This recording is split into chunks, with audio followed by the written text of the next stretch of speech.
Humans Are Everywhere, by Stephen Lake. Greetings, Fleet Academy Class 2547.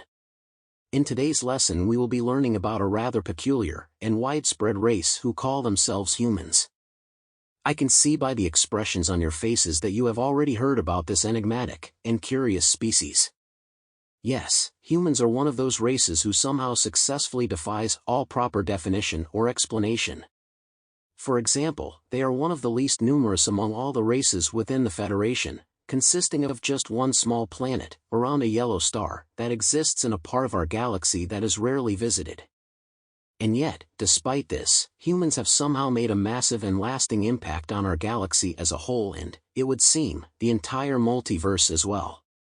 For example, despite being a minor race, who is even smaller than the Farlanians, their terminology and identity have found its way into nearly everything we see, understand, and know. For example, the term humanoid, or phrases such as being human, are used everywhere, even though there are other greater and more influential human-like races in the galaxy, the greatest of these being the Tyranians. In fact, humans are only a tiny speck in number compared to us. And yet, somehow, everyone in the galaxy, from the greatest to the least, who looks anything even remotely like them, is referred to as a humanoid. So why not instead call those races Tyranianoids? After all, aren't Tyranians, who possess the same body type as humans, the most populous of all humanoids within the galaxy? I would think that something like that should be the standard. And yet, curiously, it is not. Why is that? Why is a tiny race such as humans so socially and etymologically dominant in our galaxy? So far scientists, and xenobiologists alike, have yet to determine why that is. You would think that it would be the other way around, with our own vast cultures heavily impacting the social norms of the humans. Instead, it is they who have deeply influenced us. Also, real quick, for those of you who are paying attention, be sure you make note of everything I discuss today as it will be on the quiz. Anyhow, to add to the enigma that is the human race, they've not only done much to influence our own galaxy and dimension, they have also had a great impact upon nearly the entire multiverse as well. Yes, I can tell by your reactions that this surprises you. Especially those of you who are like myself. As you may not know, our race, the Tyranians, exists solely in this dimension, and no other. But humans? No, humans can be found all across the multiverse in nearly every single dimension out there, in one form or another, as I have already stated. And, were they able to live in the few dimensions where they don't presently exist, I'm sure they would.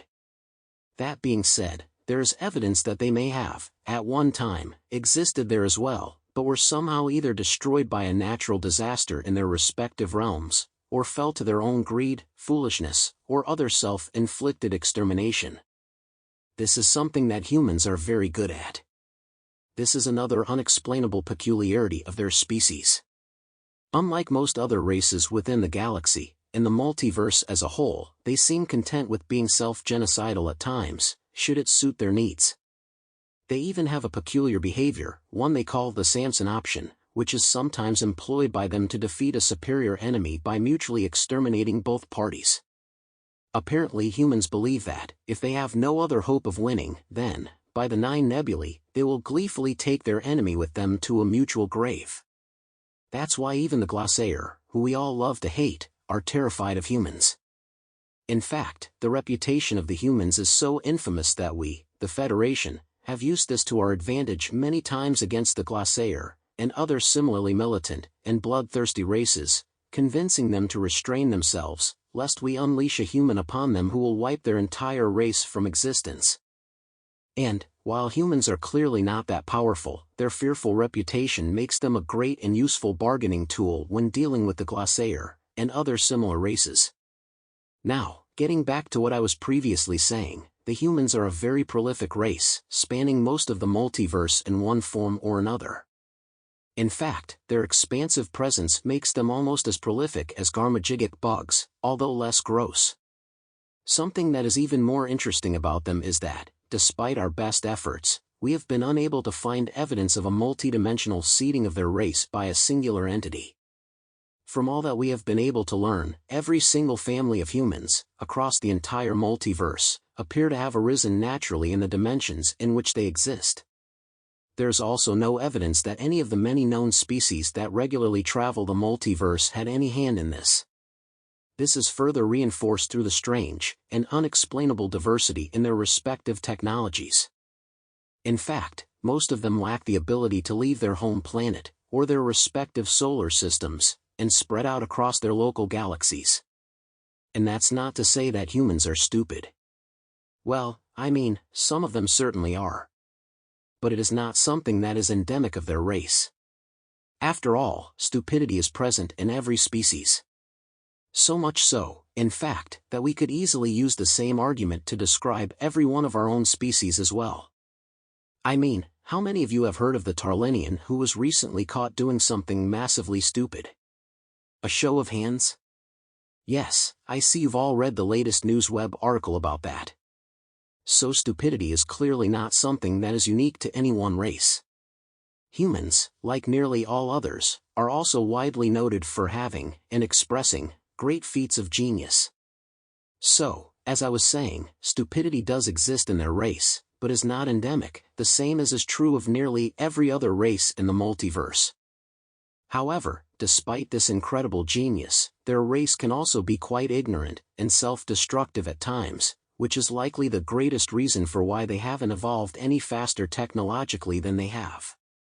Some of that, I think, is just a human's natural desire for comfort and familiarity. Those of you who are Tyrrhenian, like myself, know that we are not a species, nor a race, who is so convinced of our own superiority that we can't allow ourselves to be challenged to seek out that which benefits us and improves our lives. And it's not that we don't like comfort and familiarity. It's just that we don't let it rule over us. Humans, on the other hand, do allow such things, unfortunately. But that's not actually a bad thing either.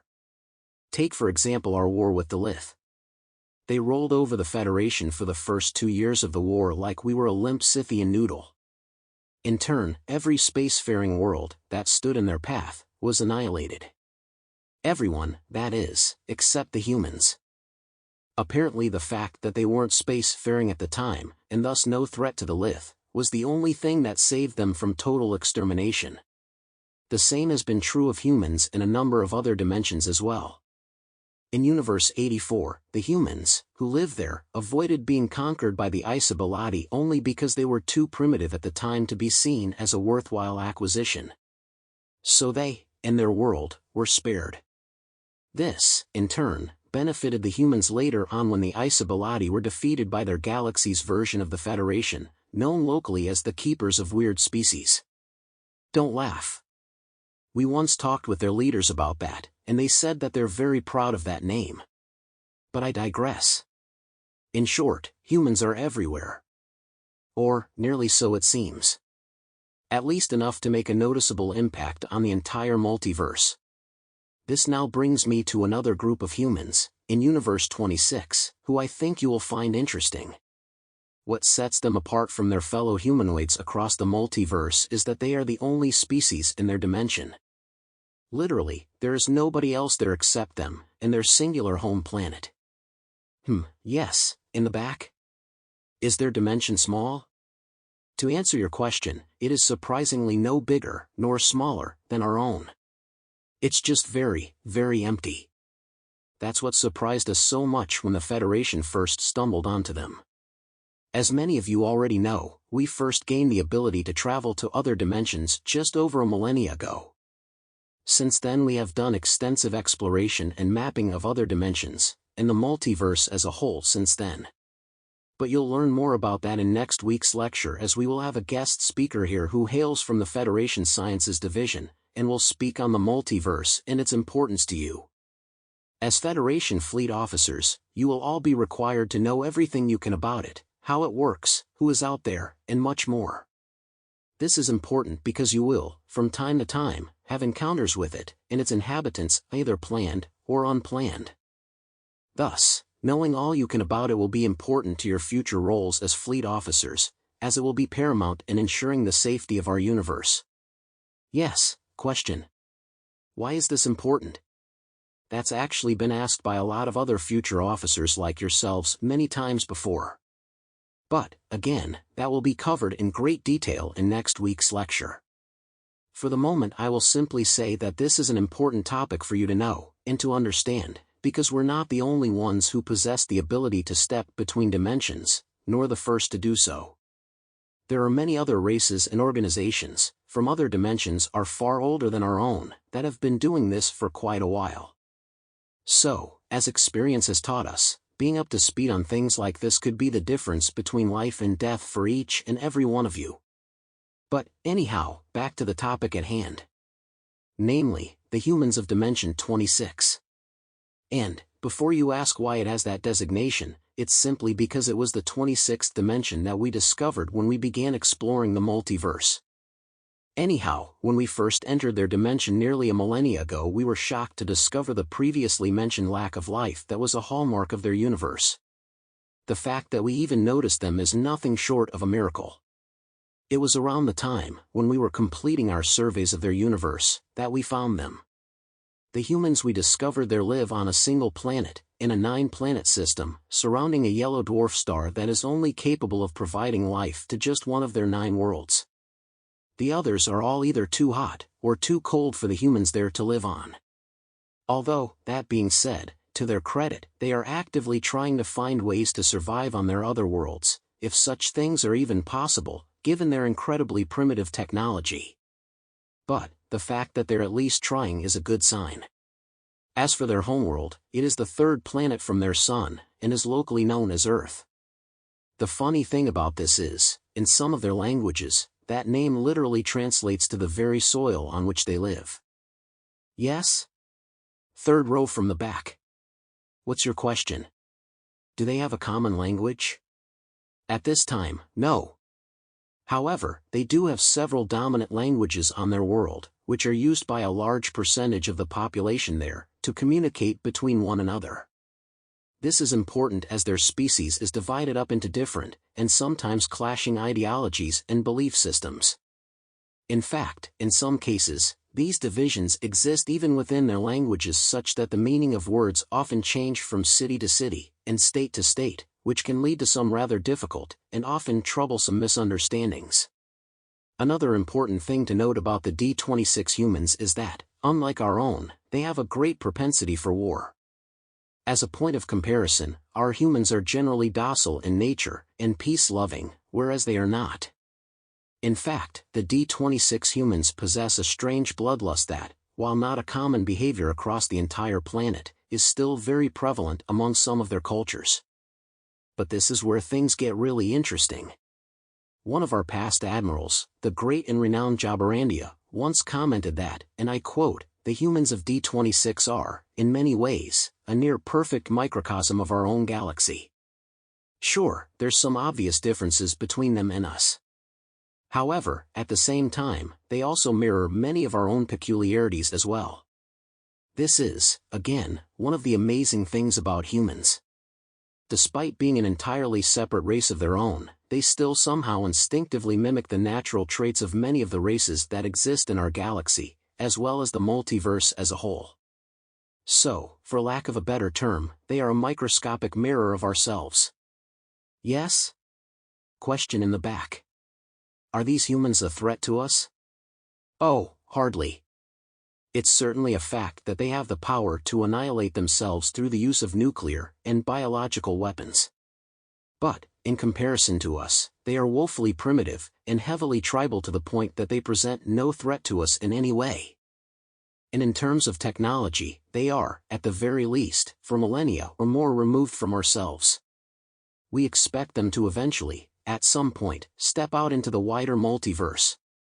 But, they will first need to unify themselves together before that will ever happen. Since there are no other species within their dimension that can act as a trigger for this type of event, it is unlikely that they will ever achieve true unification. And I think that's a shame, to be honest. We, the Tyrrhenians, found our unity through the Taxil Farlog, who attacked our ancestors many millennia ago, and drove them to unification. And, for those of you who hail from other species, you each have your own unique unification stories that you could share with us. but I will leave that for you to discuss amongst yourselves during your break. Anyhow, continuing on, the D26 humans are not the only intriguing ones to be found in the multiverse. In Dimension 42 we discovered a planet of humans, led by a man named Rogers, who flew around the stars in ships called Skyhawks, and jumped between worlds using something they call a probability drive. It is a strange technology to us, and one that is very inaccurate, as you can literally land anywhere in the galaxy, at random, no matter what coordinates you enter into the navigational computer. We're not entirely certain why they would even consider using something like this. But they seem content with it, claiming that it makes exploring the galaxy more interesting for them. Myself, I would prefer to know where I will land rather than leaving such things to chance. Anyhow, moving on. Another thing you may want to research in your free time is human similarities. No matter the dimension, and no matter the world, all humans seem to share many unique in common traits. One of these is a rather strange form of humor called slapstick. It involves the humiliation of either one person, or a group, through the use of silly, and often juvenile means to elicit laughter from the viewer. Another commonality between all humans that we have found thus far is their insatiable appetite for sex. We've even discovered that a small number of their own are known to do this for entertainment purposes, which is, to say the least, quite shocking. But, where they lack greatly in biological and sexual restraint, they more than make up for in their culinary exploits. For those of you who are unaware, humans don't just eat to survive. They also eat for the sheer pleasure of it. Most of this is done through a process called cooking. For those of you among our class who prefer to eat your food raw, bloody, and freshly killed, cooking involves both the enhancing and purification of food. This is done through a number of different means, such as heating, seething, curing, salting, roasting, flavoring with spices and herbs, as well as the blending of multiple different food types, such as vegetables with meats, and fruits with sweets or sugars that produces a final product which is the sum of the whole, in a creation that is both mouth-watering and soul-enhancing at the same time. If any of you find yourselves interested in learning more about this, I would strongly suggest joining one of the food lectures that are offered daily in the Alien Cultures building. They each involve various dishes, and other forms of food, that are enjoyed by a multitude of races from across the galaxy. The human lecturer, who teaches there, usually holds his classes in room 803, in the east wing of the complex, every Tuesday. Some things, such as dishes and treats made with a strange substance called chocolate, are best avoided by some of you who are in this room. So be sure to consult with the instructors there to find out what foods are dangerous for you to eat, and which of them you may safely consume with no fear of either falling ill, or worse yet, dying. I only know of the latter as such things did occur for a brief time shortly after such presentations were first offered. Since then we have learned, and with great confidence even, exactly which foods are deadly to each respective race, and why. Thus, being well forearmed with this knowledge will allow each of you to stay safe while partaking in the many offerings that are available to you there each week. Another interesting thing to know about humans is how similar they are to us in regards to fashion. Not in tastes, mind you, but rather in the fact that, while some styles appear common across their entire race, most are not. Humans have an incredible desire to be unique from those around them as much as is possible. This differentiation, however, is less apparent in the males of their species, as they tend to dress, aside from obvious uniforms, or specialized coverings required for their respective occupational environments, in very similar, and widely accepted styles. They also tend to dress very plainly, with a strong emphasis on the use of dark, subdued, or otherwise dull colorings that are plain and comely in appearance. Some of them even wear tunics emblazoned with colorful lettering or logos of favorite organizations. Some of their shirts even have pictures on them that contain words, which they colloquially refer to as memes. The females of their species, however, appear to do exactly the opposite, choosing instead to wear outfits that are very unique and clearly distinguish them, one from the other, in very obvious, and sometimes flashy ways. Human females are also very protective of their uniqueness, with some even going home to change should they encounter another female arriving to an event or social gathering dressed in a similar, or identical outfit. It is not entirely known the reasons for why they do this, or why the females choose to be the more ornate and colorfully dressed, while the males are typically the more subdued and plain. In nature it is typically the males who are the more colorful and extravagantly apparelled, and the females being the more comely in appearance. With humans it is the opposite. But, that being said, this is not a trait restricted solely to them, as there are many other races within our galaxy who dress themselves similarly, with the female being the more extravagantly apparelled, and the male the more comely. But I digress, as my chief point of this lecture is for you to understand who humans are.